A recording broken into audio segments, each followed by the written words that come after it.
ప్రియ విశ్వాసులారా, ప్రభునందు ఇప్పుడు ఈ దినాలు పెంతెకొస్తు పండుగ దినాలు, పరిశుద్ధాత్మ కుమ్మరింపు దినాలు ఉన్నాయి కనుక పరిశుద్ధాత్మను గురించిన పాట పాడుకొని మన క్రమాన్ని జరిగించుకోవడానికి, వాక్యం వివరించుకోవడానికి కృతజ్ఞులుదాం. కనుక యేసుక్రీస్తు ప్రభు 40 దినాలు తను తాను కనపరుచుకొని ఆరోహణం వెళ్ళిపోయిన తర్వాత నుంచి వచ్చేది పెంతెకొస్తు పండుగ దినాలు కనుక ఈ పెంతెకొస్తు పండుగని గురించిన పాటను మనం పాడుకొని ఒక చరణం ఒక పల్లవి పాడుకున్న తర్వాత మనం కార్యక్రమంలోకి వెళ్దాం. కన్వెన్షన్ కీర్తనలో 90వ కీర్తన పాడుకుందాం. పరిశుద్ధాత్మను కోరుము జీవమాయేసు ప్రభుని పేరట వేడుము, నరులందరి మీద నాయాత్మాను తూనని పరలోకపు తండ్రి పలికే వేదనాయందు, పరిశుద్ధాత్మ లేనిదే వేదగమన పఠనము కాదది, నెలచీకాటింట సరుకోలు వెదకిన రీతి పలుమార్లు వెదకిన నిరర్ధకమైపోవును వేగా, పరిశుద్ధాత్మను కోరుము జీవమాయేసు ప్రభుని పేరట వేడుదాం. పరిశుద్ధ గ్రంథంలో నుంచి అపోస్తుల కార్యం 1వ అధ్యాయం వాక్యాన్ని చదువుకుందాం. అపోస్తుల కార్యం 1వ అధ్యాయము 6వ వచనం నుంచి 11వ వచనం దాకా చదువుకుందాం. అపోస్తుల కార్యము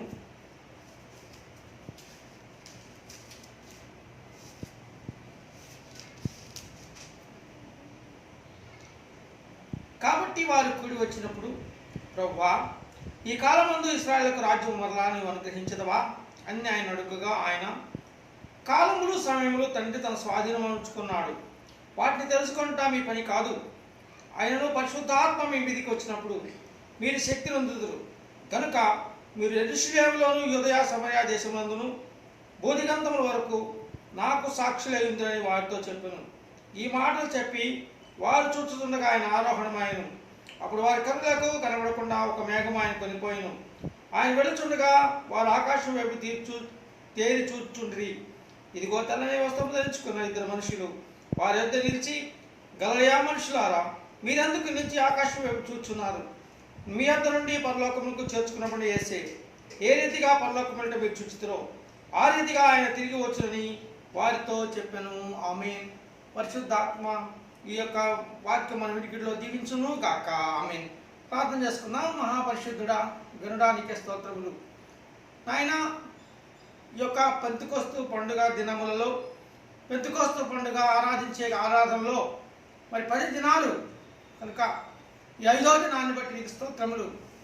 ప్రభా, నీ యొక్క శక్తిని వేత, నీ యొక్క శక్తి, పరిశుద్ధాత్మ శక్తి మాలోకి వస్తే ఎలాంటి కార్యాలు జరుగుతాయని మేము ఈ గ్రంథంలో నుంచి కొన్ని వాక్యాలు తరచి చూడనై ఉన్నాము, కొన్ని వాక్యాలు ధ్యానించుకొనై ఉన్నాము. కనుక ఈ వాక్యాలన్నింటిలో ప్రభా, తండ్రి కాబోయేటువంటి తండ్రి, కుమారుడైన దేవా, పరిశుద్ధాత్మ తండ్రి, నన్ను మరుగుపరిచి నీ బిడ్డలకు ఎలాంటి వాక్య వర్తమానం అనుగ్రహించడం చిత్తమో అలాంటి వాక్య వర్తమానం అనుగ్రహించమని, ఆశీర్వాదాల కర్త పరిశుద్ధాత్మ కుమ్మరింపు దినాల్లో మా బిడ్డలందరి పైన పరిశుద్ధాత్మను కుమ్మరించమని, పరిశుద్ధాత్మ వరాలు దయచేయమని, ఆశీర్వదించమని, ఆశీర్వాదాల కర్త దాత అయిన యేసుక్రీస్తు ప్రభు పేరిట వేడుకొనుచున్నాము తండ్రి. ఆమేన్.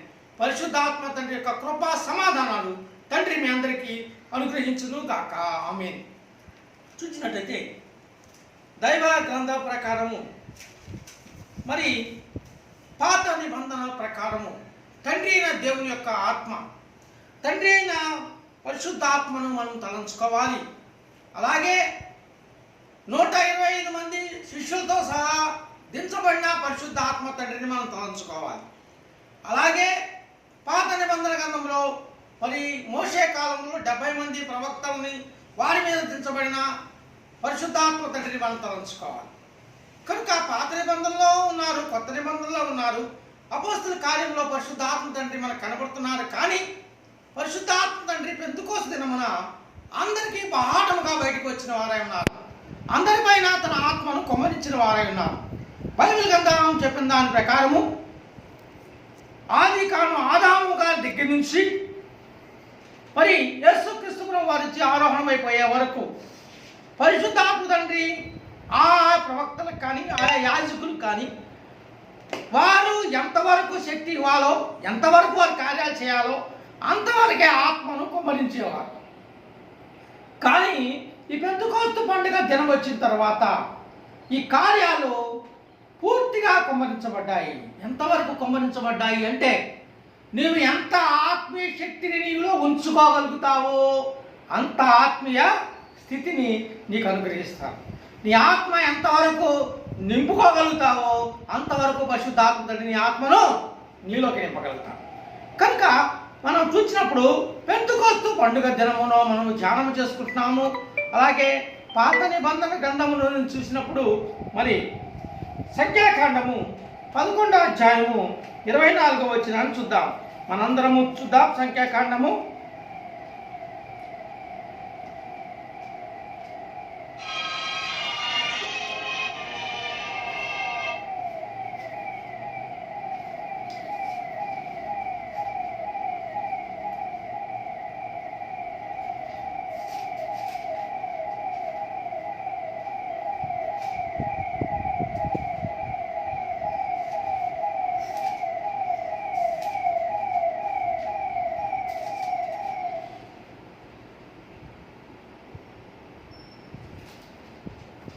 సంఖ్యాకాండము 11వ అధ్యాయము 24వ వచనాన్ని మనం ఒకసారి చదువుకున్నప్పుడు మోషే బయటికి వచ్చి యెహోవా మాటలు జనులతో చెప్పి, ఈ జనుల పెద్దల నుండి 70 మనుషులను పోగు చేసి గుడారము చుట్టూ వారిని నిలవబెట్టగా యెహోవా మేఘములో దిగి అతనితో మాట్లాడి అతని మీద వచ్చిన ఆత్మలో పాల్లో 70 పెద్దల మీద ఉంచెను. చూసినట్టయితే బైబిల్ గ్రంథంలో తండ్రి నా దేవుని ఆత్మ గురించి వాక్యము ఏంటి అని చూసినప్పుడు సంఖ్యాకాండంలో 24వ అధ్యాయము 11వ అధ్యాయము 24వ వచనంలో ఇలాగ రాయబడింది. కనుక ఆ కాలంలో జనులందరూ కలిపి ఒక 70 మందిని తీసుకొచ్చి నిలబెట్టినప్పుడు వారందరూ చుట్టూ ఉండగా తండ్రి అయిన దేవుడు దిగి వచ్చి ఆ యొక్క ఆత్మలో కొంత భాగాన్ని ఉంచినట్టు కనబడతా ఉంది.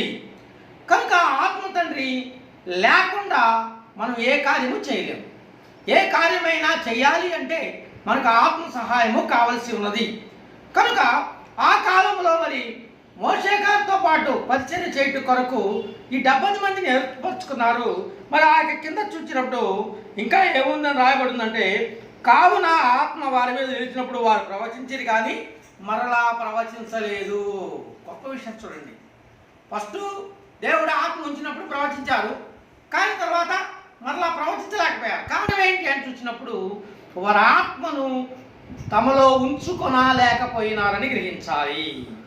కనుక మన ఆత్మ దేవుని పరిశుద్ధాత్మ తండ్రి మనలో ఉంటే గొప్ప అద్భుత కార్యాలు జరుగుతాయి. అద్భుత కార్యాలు జరుగుతాయి. కనుక అలా అద్భుత కార్యాలు జరగడానికి ఉదాహరణగా మనము పాత నిబంధన గ్రంథములో ఏలియా గారిని చూడవచ్చు. కనుక ఏలియా గారు తన వాక్యంలో చెప్తూ 1వ రాజుల గ్రంథం 17వ అధ్యాయంలో చెప్తా ఉంటాడు. ఏమనంటే, నేను ఎవరి సన్నిధిలో ఉన్నానో ఆ యెహోవా జీవంతోడు. కనుక ఆయన గిలాదు కాపురస్తులు. ఆయన మరి ఆ యొక్క ఏలియా గారు చెప్పిన మాట ప్రకారం ఎప్పటిదాకా వర్షం కురవదంటున్నాడు, వర్షమైనను మంచైనను కురవదని యాకోబు పత్రికలో మీరు సెలవిచ్చినట్టు ఏలియా మన వంటి మనుష్య స్వభావం కలిగిన ఆయనే. కానీ ఎన్ని సంవత్సరాలు బంధించాడంట? 3.5 సంవత్సరాలు వర్షం రాకుండా బంధించినట్టు కనబడతా ఉంది. అంటే ఎవరిలో ఉండబట్టి ఆయన చేయగలిగాడు అంటే, ఆయన యెహోవా సన్నిధిలో ఆయన నిలబడటాన్ని బట్టి, యెహోవా సన్నిధిలో ఆయన ఉండటాన్ని బట్టి, యెహోవాతో ఉన్న సహవాసాన్ని బట్టి ఆయన ఈ గొప్ప కార్యాన్ని చేయగలిగారు.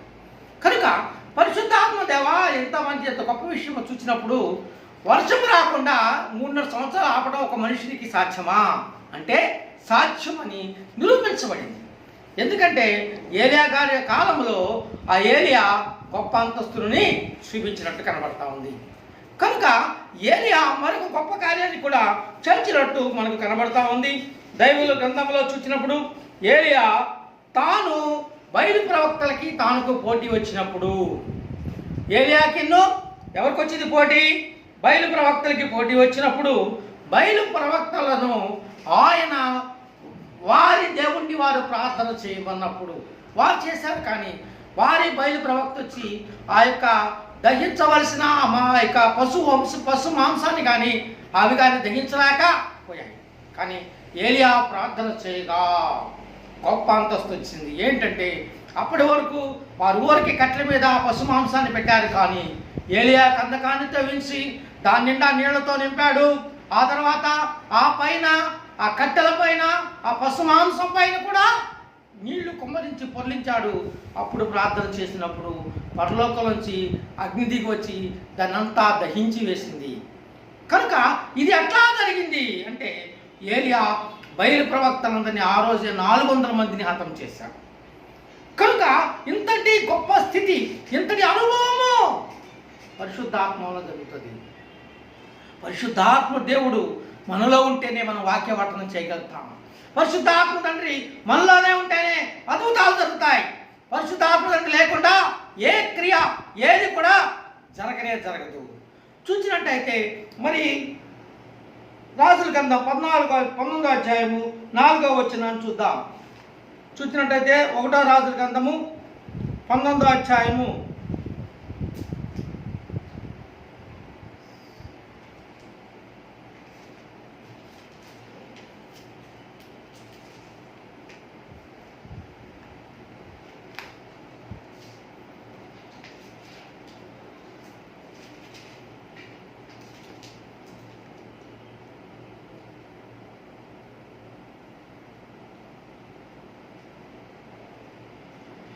'తాను ఒక దిన ప్రయాణము అరణ్యంలోనికి పోయి బదరీ వృక్షం కింద కూర్చుండి మరణాపేక్ష కలిగిన వాడై, యెహోవా, నేను నా పెద్దల కంటే ఎక్కువవాడిని కాను, ఇంత మట్టుకు చాలు, నా ప్రాణము తీసుకోనమని చెప్పాను. చూసినట్టయితే ఇంత గొప్ప బయలు ప్రవక్తని 400 మందిని సంహరించిన ఏలియా ప్రవక్త కూడా ఆయనలోకి భయం అనేది ప్రవేశించగా ఆయన అరణ్యంలో 40 దినాల దూరం ప్రయాణం చేసేవాడు. ఆయన అరణ్యంలో వెళ్తూ ఉన్నప్పుడు కూడా ప్రార్థన వదలలేదు, చేస్తానే ఉండి అలసిపోయి ఆ బదరీ వృక్షం కింద పడుకొని నిద్రపోతా ఉన్నాడు. చూసినట్టు బదరీ వృక్షం కింద నిద్రపోతున్న ఆయనని ఏమని లేపారంటే, బదరీ వృక్షం కింద పరుడి నిద్రించుండగా ఒక దేవదూత వచ్చి అతన్ని ముట్టి లేచి నీవు భోజనము చేయమని చెప్పాను. చూసారా, దేవుడు ఆహారాన్ని ఎలాగో సిద్ధపరుస్తారండి? అక్కడ అరణ్యంలో ఏముంటాయి? ఏ వస్తువులు, ఏ సామాగ్రి, ఏ ఆహార పదార్థాలు సమయానికి దొరకవు. కానీ దేవదూత వచ్చి ఆహారము సిద్ధపరిచినట్టు కనపడతా ఉంది. కనుక ఈయన ఇంకో విషయంగా చూసినట్టు ఏలియా ప్రవక్త గారికి చెప్పుకోవాల్సిన విషయము, దేవదూత చేత పోషించబడిన ప్రవక్త. మొదటిగా మనం చెప్పుకున్నప్పుడు ఆయన సృష్టిని బంధించిన ప్రవక్త అని చెప్పాం. 3 సంవత్సరాలు వర్షం రాకుండా ఆపు చేశాడు. అలాగే తాను యెహోవా దేవుడు నా పక్షంగా ఉన్నాడని అద్భుత కార్యం చేయటం కొరకు ఆయన బయలు ప్రవక్తలను 400 మందిని సంహరించి యెహోవాయే దేవుడు, యెహోవాయే నా రక్షకుడు, యెహోవాని చెప్పి నిరూపించాడు. ఇప్పుడు ఇంత చేసినప్పటికి కూడా ఆయన అరణ్యంలో ఏం చేస్తున్నాడు? బదరీ వృక్షం కింద నిద్రిస్తూ ఉన్నప్పుడు దేవదూత వచ్చిన ఆహారాన్ని సిద్ధపరిచినట్టు కనబడతా ఉంది. కనుక మన జీవితంలో కూడా ఇప్పుడు అనేకమైన కష్టాల్లో ఉన్నాం, అనేకమైన శ్రమల్లో ఉన్నాం. ఎలాంటి శ్రమ అని చూసినప్పుడు మరి బయటికి వెళ్ళలేని పరిస్థితి, ఇళ్లలోనే ఉండే పరిస్థితి, ఇళ్లలోనే ఉండమని చెప్తూ ఉన్న పరిస్థితి. కనుక ఈ పరిస్థితుల్లో మనము కరోనా అనే వ్యాధితో బాధపడుతున్నాం. వ్యాధి భారమెల్ల మోసి వ్యాధి దించి వేసినావు రక్షకానా వందనాలు, శ్రీ రక్షకానా వందనాలు. చూసినట్లయితే ఇంకో విషయాన్ని కూడా మనం ధ్యానం చేసుకుందాం. మరి ఏ ద్వారా ఇంకో జరిగిన ఒక గొప్ప అద్భుత కార్యము చూసినప్పుడు మరి రెండో రాజుల గ్రంథం 2వ అధ్యాయము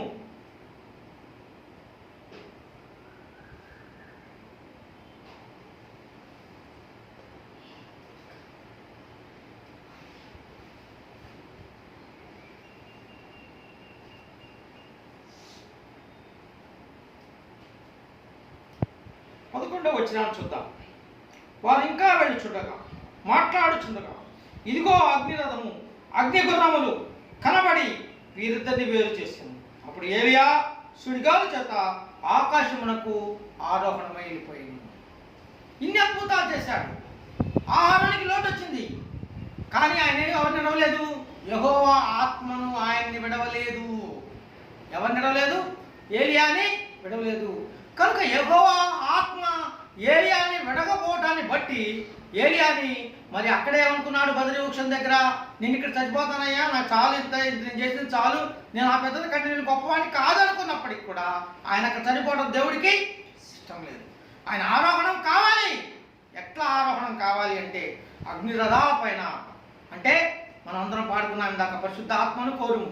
పరిశుద్ధాత్మ ఎలాగే విభజింపబడుతుందని చూసినట్టు అపోస్తుల కార్యాలు 2వ అధ్యాయంలో ఉంటుంది. అపోస్తుల కార్యాలు 2వ అధ్యాయంలో ఏం రాయబడింది?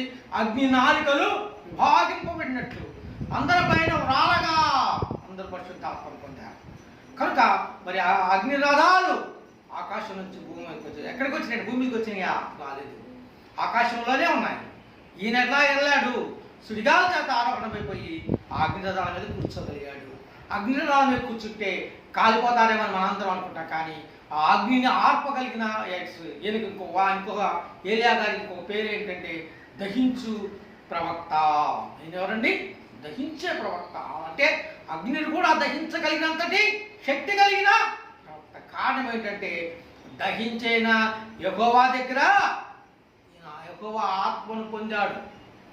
కనుక ఆ కాలంలో తండ్రి అయిన దేవుడు తన ఆత్మను కొంతమందికి కొన్ని విధాలుగా కొంతవరకే ఇచ్చినట్టు పాత నిబంధన గ్రంథంలో కనబడతాము. కనుక ఈ కొత్త నిబంధన గ్రంథంలో చూసినప్పుడు మరి అపోస్తుల కార్యంలో గొప్ప అద్భుత కార్యాన్ని మనం చూద్దాం. ఇప్పుడు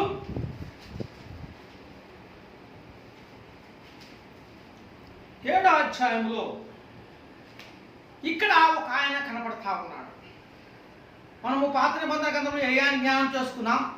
కొత్త నిబంధన గ్రంథంలో మరి ఈ యొక్క వ్యక్తిని కూడా మనం కొద్దిసేపు ధ్యానం చేసుకుందాం. ఎవరు అని చూసినట్టయితే స్టెఫెను గారు కనపడతా ఉన్నారు. మరి 7వ అధ్యాయము 55వ వచనం నుంచి చదువుతాం, చూడండి. అయితే అతడు పరిశుద్ధాత్మతో నిండుకున్న వాడై ఆకాశం వైపు తేరి చూచుచు దేవుని మహిమ యేసు దేవుని కుడిపార్శ్వము నిల్చుండ చూచి ఆకాశము తెరువబట్టి మనిషి కుమారుడు దేవుని కుడిపార్శ్వము నిలిచిపోయినట్టు చూచెను. అప్పుడు పెద్ద కేకలు వేసి చెవులు మూసుకుని ఏకంగా ఆయన మీద పడి ఆయన చంపారు. కానీ ఆయన మాత్రం ఎట్లా ఉన్నాడంట? మోకాళ్ళ మీదే ఉన్నాడు. ఎంత గొప్ప అంతస్తు! ఎలా జరిగింది ఇలా అంటే ఆయనలో పరిశుద్ధాత్మ దేవలీకృతంగా ఉన్నారు. మొదట పరిశుద్ధాత్మను మనం పొందాలి అంటే పరిశుద్ధాత్మను మనము మన వశంలోకి పరిశుద్ధాత్మ వశంలోకి మనం వెళ్ళాలి. ఆ తర్వాత మొదట ఏం చేయాలి? పరిశుద్ధాత్మ తండ్రిని కనులారా చూడగలగాలి. అంటే అందరూ అడుగుతారు, కనులారా పరిశుద్ధాత్మ తండ్రిని ఎలా చూడగలుగుతామని? పరిశుద్ధాత్మ తండ్రిని చూడగలగాలి అంటే ఆ దర్శన రూపంలో చూడవచ్చు, ఆ స్వప్న రూపంలో చూడవచ్చు, ఆ తాకిడిని మనము అనుభవించవచ్చు. ఏ తాకిడి అండి?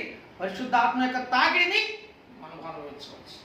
పరిశుద్ధాత్మ ఈ స్టెఫెను గారు ఏం చేస్తున్నాడు అంటే, ఈ స్టెఫెను గారు మరి మోకాళ్ళ మీదుండి గొప్ప మాట చదువుకుందాం.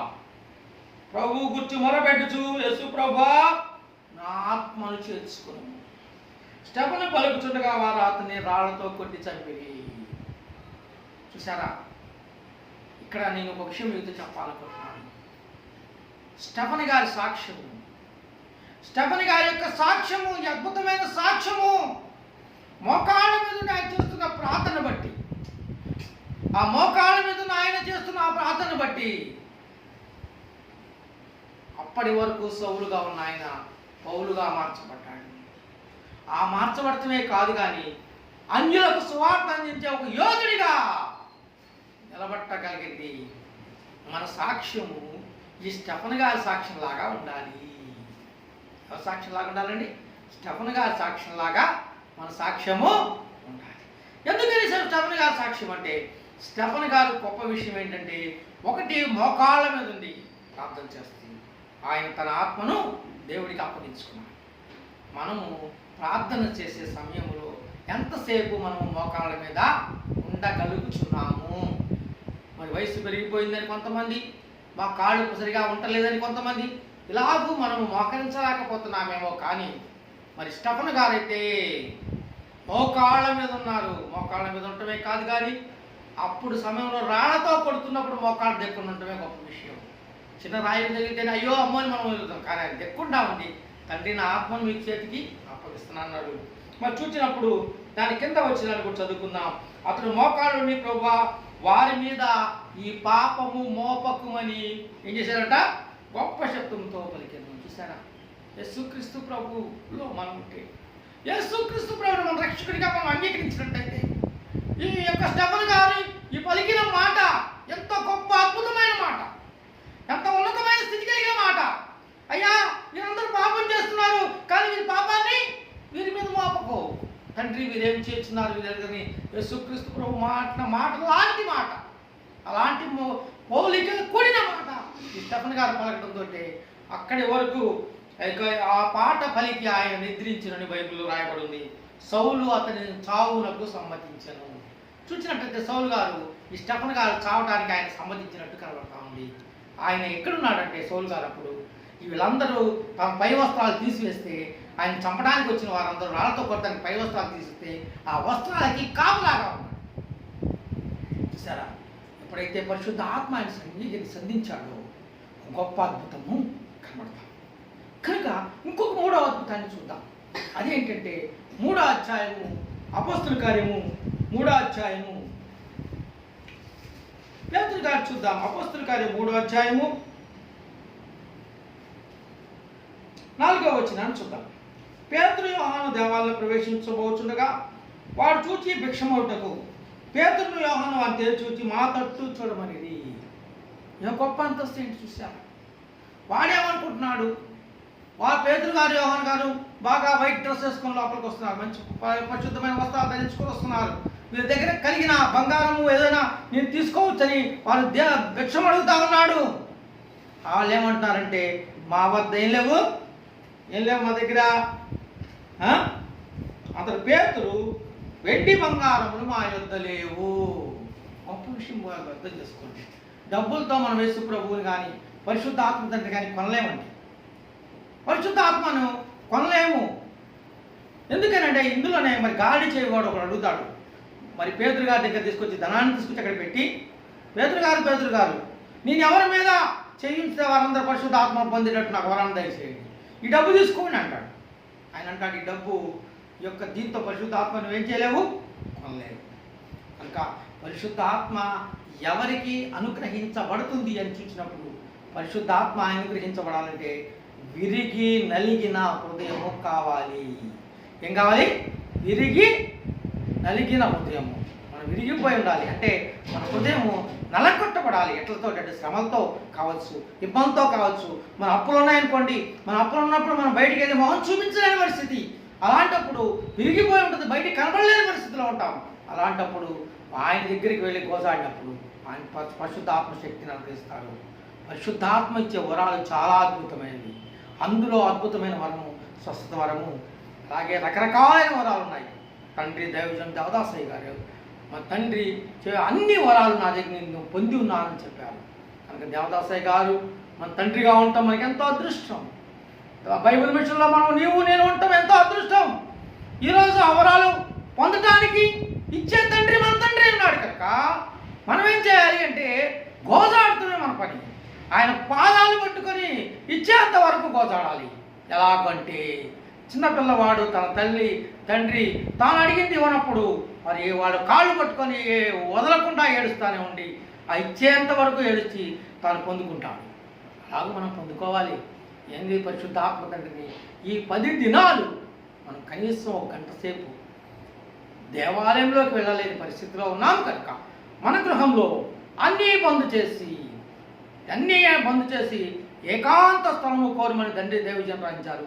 మోకాళ్ళ మీద ఉండి లోకాశలు బతికిలోకి రాకుండా చూచుకొని ఆయన వంక తేరు చూస్తే, ఆయనను చూస్తేనంట ఆయన నిన్ను చూసేవాడే ఉన్నాడు. ఎందుకనంటే బైబిల్ వాక్యం సెలవిస్తూ ఉంది, సంవత్సరాలు మొదలుకొని సంవత్సరాంతం వరకు దేవుడు రోజు కళ్ళు తెరిచి మనం చూసే దేవుడు. ఆయన నువ్వు కనుక ఆయన చూడగలిగితే నీకు ఆయన కనబడతాడు. నువ్వు ఆయన చూసావనుకో నీ జీవితం మారిపోతుంది. నీకు పరిశుద్ధ ఆత్మ తండ్రి వరాల్లో కొన్ని వరాలు రావచ్చు. ఏం వరాలు రావచ్చు అంటే పాటలు పాడే వరం, బైబిల్ చదివే వరం, స్వస్థత పరిచే వరం, పేదలకు దానం ఇచ్చే వరం, పరిచయం చేసే వరం, ఇలా రకరకాల. అందుకని యేసుక్రీస్తు ప్రభు అంటారు, నేను పరిచయం చేయడానికి వచ్చాను కానీ చేయించుకోవడానికి రాలేదు. అంతటి శక్తిమంతుడైన దేవుడే పరిచయం చేయించుకోవడానికి వచ్చాను అన్నాడు. నేను చేయడానికి వచ్చాను కానీ చేయించుకోవడానికి రాలేదన్నారు. మరి ఎంతమంది మీ దేవాలయాలకు పరిచయం చేయడానికి ఇష్టపడతా ఉన్నారు?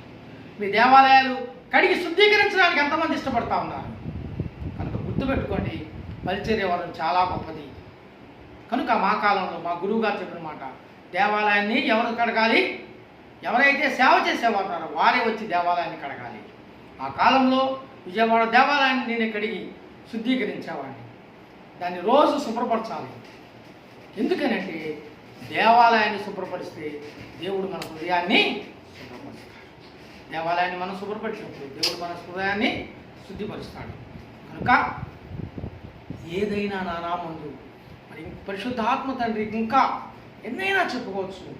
కనుక మరి ఇంకొకటి కూడా మనం చూసినప్పుడు యోహాను గారు, పేతురు గారు ఆయన చెప్పిన మాట, ఆయన చెయ్యి మనం చూసినట్టు 3వ అధ్యాయం చూద్దాం. ఇంకోటి అదే వచనంలో 7వ వచనం చూద్దాం. వాని కుడి చేయి పట్టుకొని లేవనెత్తి వెంటనే వాని పాదములను చీలమండను బలం పొంది వాడు దిగ్గున లేచను. చూసినట్టు దిగ్గున లేచి కూర్చున్నాడు. కనుక గొప్ప అంతస్తు దేవుడు ఆగక కుంటివాడైనానికి ఇచ్చాడు. కనుక మన జీవితంలో మనము ఇలాంటి స్థితిలోకి రావాలి, ఇలాంటి ఉన్నతమైన స్థానంలోకి రావాలంటే మనందరికీ ఎవరి అవసరత ఉన్నారు? పరిశుద్ధాత్మ తండ్రి అవసరత ఉన్నాడు. పరిశుద్ధాత్మ లేకుండా బైబిల్ చదివినా అర్థం కాదు. పరిశుద్ధాత్మ లేకుండా మనము ఏ క్రియ చేసినా అర్థము కానే కాదు. కనుక పరిశుద్ధాత్మ తండ్రిలో మనలో ఉండి, దేవుడి ఆత్మ మనలో ఉంటుంది ఎంతో కొంత, కానీ మన ఆత్మను ఏం చేసుకోవాలి? పెంచుకోవాల్సిన వారు ఉన్నాం. అందుకనే మన ఆత్మ ఎంతవరకు పెరిగిందనేది కూడా మనం చూసుకోగలిగినట్లయితే ఎలా తెలుస్తుందండి మా ఆత్మ పెరిగిందో పెరగలేదో అంటే మనకు దర్శనాలు కలగవచ్చు. దేవుడు మనకి వాక్యం ద్వారా దేవుడు మనతో మాట్లాడతాడు. పరిశుద్ధాత్మ క్రియలు, అద్భుత క్రియలు, సూచక్రియలు. మరి ఆ కాలంలో పేతురు గారు జైల్లో ఉన్నారు. సంఘమంతా ఆసక్తి కలిగి ప్రార్థన చేస్తూ ఉంది. సంఘ విశ్వాసంతో తలిపేసుకొని లోపల కూర్చున్నారు. ఆ పాప అంటా ఉంది, నానా పేతురు గారు వచ్చారు. కానీ పేతురు గారు ఎక్కడున్నాడమ్మా? పేతురు గారు జైల్లో ఉన్నారు. కానీ ఆ పాపకి ఎవరు కనపడుతున్నారు? పేతురు గారు వచ్చి డోర్ దగ్గర నిలబడ్డాడు కనపడుతుంది. కానీ చిన్న పాప. అందుకనే ఏబేలు ప్రవక్త ద్వారా ప్రవచించబడిన ప్రవచనం, నా సర్వజనుల మీద నా ఆత్మను కుమ్మరిస్తా అన్నారు. కనుక ఈ రాకడ కాలంలో మనందరి మీద దేవుడు తన ఆత్మని ఉచితంగా కుమ్మరిస్తారు. కాకపోతే మనం ఏం చేయాలి? దానికి తగినట్టు నిలబడాలి, మోకరించగలగాలి, ప్రార్థన చేసుకోగలగాలి. అలా చేసుకొని ఉంటే తప్ప రేపు 2వ రాకడలోకి కష్టపడతాం. ఇందాక చెప్పుకున్నాం చదువు వాక్యంలో ఏలియా గారు అన్ని అద్భుతాలు చేశారు. అన్ని అద్భుతాలు చేసి ఆ బదరీ వృక్షం కిందే ఆయన మరణమై ఉంటే ఏలియా గారు బలవంతుడైన ప్రవక్త అనేవారు కాదు. కారణం ఏంటి అంటే ఆయన అక్కడ చనిపోవడానికి వీల్లేదు. ఆయన ఏం కావాలి? అగ్నిరాధాల మీద ఆరోహణమై పరలోకం వెళ్ళాలి. అప్పుడే ఆయనకు ఘనత లభిస్తుంది. కనుక మన జీవితంలో, మన ఇంట్లో ఎలాంటి వారు కొంతమంది సిద్ధపడితే మన కుటుంబం అంతా రక్షించబడుతుంది. మన కుటుంబం రక్షించబడితే మన ఊరు రక్షించబడుతుంది. మన ఊరు రక్షించబడింది అనుకోండి, మన దేశం రక్షించబడుతుంది. ఆ కాలంలో 20 మంది యేసుక్రీస్తు ప్రభు శిష్యులు మరి పరిశుద్ధాత్మను పొందారు. ఆ కాలంలో మరి 120 మంది మీద పరిశుద్ధాత్మ తండ్రి దిగి వచ్చినప్పటికీ మిగిలింది శిష్యుల మీదే, ఇంకెవరి మీద మిగలలేదు. పాత నిబంధనలో మనం మోషే చూసినప్పుడు 70 మంది కూడా అలాగే జరిగింది. 70 మంది మొదట ప్రవచించారు, తర్వాత మరలా ఎప్పటికీ ప్రవచించలేదు అని బైబిల్లో ఉంది. కానీ అక్కడ ఒక రాయబడి ఉంది, మేధాదు అనే ఒక ఆయన ప్రవచిస్తున్నాడని చెప్పినప్పుడు మోషే అంటున్నాడు, ఆయన్ని ప్రవచించడాన్ని ఆపు చేయని అంటే ఆపు చేయను, ఆయన్ని ప్రవచించమని దేవుడు ఏం చెప్పాడు, ఆయన ఇచ్చాడు కనుక ఆయన ప్రవచిస్తున్నాడని చెప్పాడు. కనుక మన జీవితంలో, మన కుటుంబంలో ఈ గొప్ప అంతస్తు పెంతెకోస్తు పండుగ ద్వారా తండ్రి మనందరికీ అనుగ్రహించాలి అంటే ఎవరికి వారు సిద్ధపడాలి. ఎవరికి వారు యేసుక్రీస్తు ప్రభుని రక్షకునిగా అంగీకరించడమే కాదు, కానీ పరిశుద్ధాత్మ వరాలు మనం పొందుకోవాలి. పరిశుద్ధాత్మ వరాలు, రకరకాలైన వరాలు, ఆ వరాలన్నీ మన దగ్గరికి, మన మీదకి కుమ్మరించబడతాయి. అలా కుమ్మరించబడే కృప తండ్రి మీ అందరికీ అనుగ్రహించబడును గాక. ఆమె ప్రార్థన చేసుకుందాం. మహాపరిశుద్ధుడా, గనుడా, నీకే వందనాలు. మొదట ఏలియా గారి గురించి కొన్ని నిమిషాలు ధ్యానించాం. మోషే కాలంలో సంఖ్యాకాండంలో లిఖించబడినట్టు యెహోవా ఆత్మ గురించి కొన్ని నిమిషాలు మేము ధ్యానించుకున్నాం. అలాగే పెంతెకోస్తు పండుగ అయిన తర్వాత స్టెఫెన్ గారి గురించి మేము కొన్ని నిమిషాలు ధ్యానించుకున్నాం. తర్వాత పేతురు గారి గురించి కూడా కొన్ని నిమిషాలు ధ్యానించుకున్నాం. కనుక ఈ గొప్ప స్థితిలో, ఈ గొప్ప అంతస్తులోనికి మమ్మల్ని కూడా నడపండి దేవానికి స్తోత్రములు. ఆ కాలంలో 12 మంది శిష్యులే మరి ఈ క్రైస్తవ సంఘం యొక్క పునాది ఉన్నారు. వారి ద్వారా కొన్ని కోట్ల మంది ఈరోజు క్రైస్తవులుగా మారి నిన్ను స్తుతించి నేను కనబచ్చే వారికి ఉన్నారు. కనుక వీరందరికీ కారణభూతుడు, క్రైస్తవ సంఘానికి పునాది అయిన పరిశుద్ధాత్మ పెంతెకోస్తు పండుగ దిన మా అందరికీ అనుగ్రహించారు. కనుక అలాంటి పరిశుద్ధాత్మను బట్టి మీకు స్తుతులు స్తోత్రాలు చెల్లిస్తున్నాం. అడుగు వాటికంటే నువ్వు ఊహించు వాటికంటే నువ్వు అర్థిస్తావు. ఈ వాక్యం విన్న బిడ్డలందరికీ, యూట్యూబ్ ద్వారా వినే వారందరికీ కూడా పరిశుద్ధాత్మ కుమ్మరింపులో పాల్పొందగలేని కృప అనుగ్రహించండి. పరిశుద్ధాత్మ వరాలు దయచేయండి. దీవెనలు, ఆశీర్వాదాలు అనుగ్రహించి మహిమ, ఘనత, కీర్తి, ప్రభావాలు పొందమని దీవించమని యేసుక్రీస్తు ప్రభు పేరట వేడుకొంచున్నాము తండ్రి. ఆమేన్. అందరికీ మరణాత.